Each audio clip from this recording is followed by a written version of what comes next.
dosamu, baru saya mati di kayu salib. Enggak pernah. Artinya melayani dalam standar Tuhan itu adalah memberi kita dulu, respon kita dulu. Ya. Karena bayangkan teman-teman, kita sering lupa gini. Kita jadinya melayani gereja, melayani satu komunitas, bukan melayani Tuhan. Kalau kita melayani gereja, apa-apa pasti kita akan nuntut, mau, betul nggak? Tapi kalau kita mau melayani Tuhan, kan yang kita layani itu Tuhan, maha agung, maha kuat, maha kaya, maha baik, berarti nggak perlu takut dong, betul nggak? Kalau kita melayani lembaga, melayani gereja, kita perlu takut. Kenapa? Karena lembaga dan gereja itu punya keterbatasan secara dana. Nanti kalau nggak punya dana lagi, kasnya nggak ada langsung, itu ya edarin kantong gitu ya. Tapi kalau kita melayani Tuhan, nggak ada kata kurang. Tidak ada kata kurang. Karena kenapa? Yang kita layani itu sosok yang maha. Jadi kalau kita kurang, kita tinggal minta. Itu standarnya. Jadi kita harus tahu dulu siapa yang mau kita layani dan apa yang seperti apa kita harus melayani. Jadi teman-teman yang dikasih Tuhan, siapapun dapat melayani, siapapun bisa melayani sesuai dengan standar Tuhan. Nah berikutnya, berbicara tentang pelayanan, banyak orang lebih mengutamakan kemampuan intelektual. Orang pasti berpikir gini, saya sekolah teologi, gak usah dengar firman Tuhan, gak usah ikut pembinaan, gak usah ikut apapun, gua pasti tahu isinya. Betul gak? Saya percaya mungkin di awal waktu datang ke retret ini, ya udahlah datang ke retret paling cuma hela-hela gitu ya, dengerin firman, sih gue udah tahu isinya apa. Tentang enggak apa, ojokan dulu, gue udah tahu aslinya, harus semangat gitu doang kan. Tapi nggak begitu teman-teman. Ya. Melayani Tuhan bukan pakai intelek.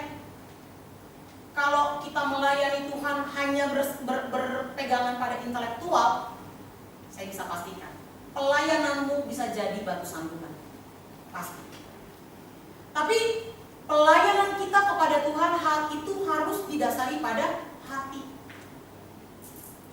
Kita cuma bilang selamat pagi, hai apa kabar, pasti itu menyentuh buat kita. Kalau kita menyebutkannya dengan hati, dibandingkan selamat pagi dengan gaya motivasi, dengan cara yang unik gitu, halo, hello gitu kan ya, ada kan ya yang motivasinya gayanya kreatif ya. Tapi kalau itu nggak dilakukan dengan hati, tetap nggak bagus. Kita boleh sebut pembicara remaja, pemuda, pembina guru sekolah minggu yang punya intelektualnya cukup tinggi, kamu bisa sebutin siapa? Saya bisa cariin buat kalian. Tapi kamu mencari seorang pembicara untuk remaja, pemuda, dan pembina guru sekolah minggu yang punya hati sekaligus berintelek, lu bisa hitung dengan jari. Susah ya. Kenapa? Kalau dia berintelek dan dia punya hati, dia nggak akan hitung-hitungan, teman-teman. Yang penting ilmunya kebagi buat dia. Kalau udah kebagi, semua orang ngikutin ilmunya dia, berarti semua orang merasakan sukacita. Itu doang intinya. Jadi ketika kita melayani, kita butuh hati loh. Butuh hati. Ya. Kalau melayani mau jadi seorang pemusik, nunggu latihan lama, nungguin si A belum. Si A udah datang, si B belum datang. Ya kan? Nungguin si C nggak ngerti nadanya. Yang dari kunci C ya, dibunyiin ting, nggak nyambung ya kan? Kalau nggak punya hati itu keburu stres. Terakhirnya marah-marah.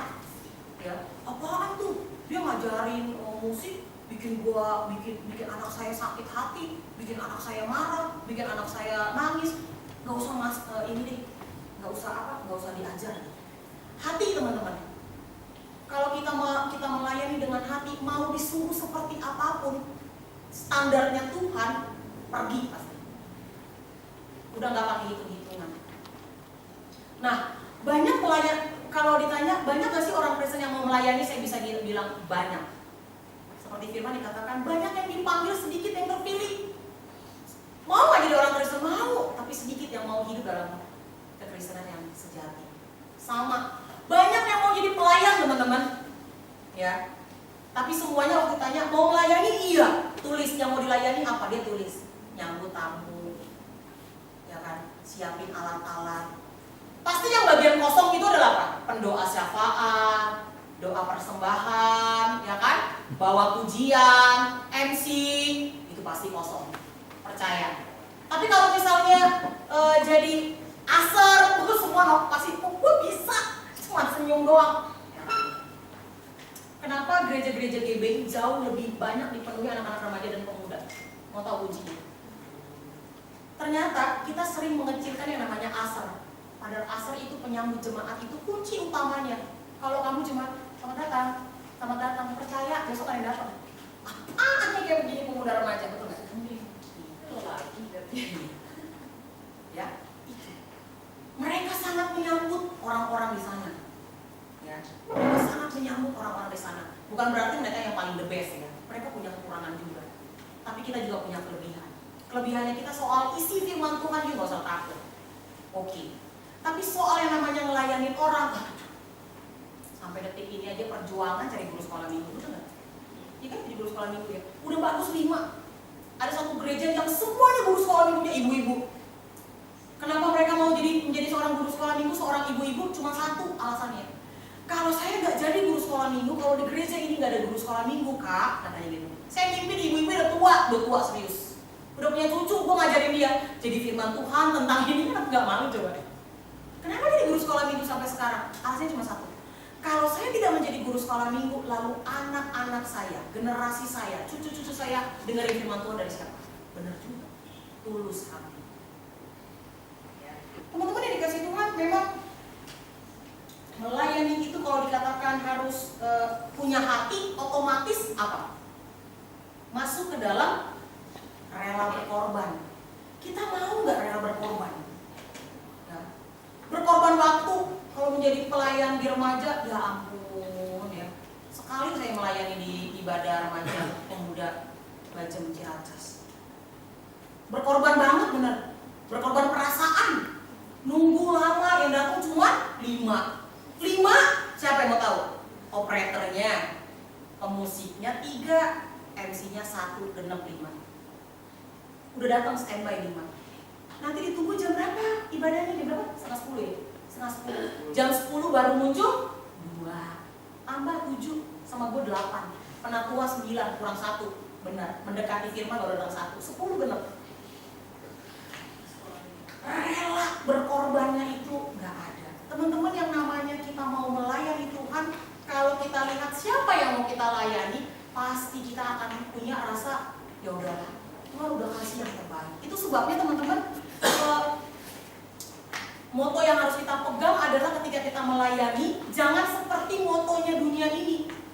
Saya melayani supaya, kalau dunia itu bilang gitu teman-teman, saya melayani supaya saya dapat uang saku, supaya saya dihormati, supaya saya dikagumi, supaya cewek-cewek banyak yang suka, supaya saya terkenal namanya. Tetapi pelayan dalam kehidupan orang Kristen adalah saya melayani karena. Jadi apa? Udah dibayar duluan. Lu mau apa? Mau terkenal? Udah dibayar duluan sama Tuhan. Mau materi? Udah Tuhan bayar terlebih dahulu. Mau kesehatan? Udah terbayar terlebih dahulu. Bahkan saya mau melayani Tuhan supaya saya punya kemampuan lebih. Tuhan udah kasih lebih dulu. Ini tinggal terima. Itu yang seringkali menyalahkan kita. Akhirnya dengan model-model yang tadi itu, yang gak tulus, yang gak mau berkorban, yang gak punya hati, yang tujuannya untuk dapatin sesuatu yang menguntungkan kita, ketemu sama orang-orang yang lebih punya standar seperti Kristus, punya hati, rela berkorban, akhirnya bentrok. Yang negatif gitu ya, yang negatif makin senang, kayak gini aja enak. Yang positif makin turun kerajinannya. Yang rajin, yang positif semakin apa ini, emang gue budak, lupa lagi. Kan dia melayani bulos, budak, jongos, berarti mesti bertahan. Itu sebabnya Roma pasal 12 ayat 11 dikatakan, ini menarik ya, dikatakan begini, janganlah hendaknya kerajinanmu kendur, biarlah rohmu. Rohmu di situ bukan mu-nya, bukan pakai M besar. Bukan biarlah roh Tuhan menyala-nyala dalam hidupku. Enggak, dalam tafsirannya nggak begitu. Dikatakan ya, biarlah rohmu menyala-nyala dan layanilah Tuhan. Bukan biarlah roh Tuhan menyala-nyala dalam diriku, enggak. Tapi biarlah rohmu, huruf kecil, saya. Biarlah rohmu menyala-nyala dalamku dan layanilah Tuhan. Artinya apa? Roma 12 ayat 11 itu mau bilang begini, kamu yang positif, sudah setia, sudah benar standarnya, ketemu dengan orang model-model yang cuma cari keuntungan, mau dipuji, mau dihormati, mau sesuka-sukamu, bukan standar Tuhan, gak boleh kalah dengan dia. Kamu sendiri yang harus apa? Membentengi dirimu. Supaya apa? Rohmu tetap bernyala-nyala. Supaya auramu, semangatmu, kecintaanmu dalam pelayanan itu nggak pernah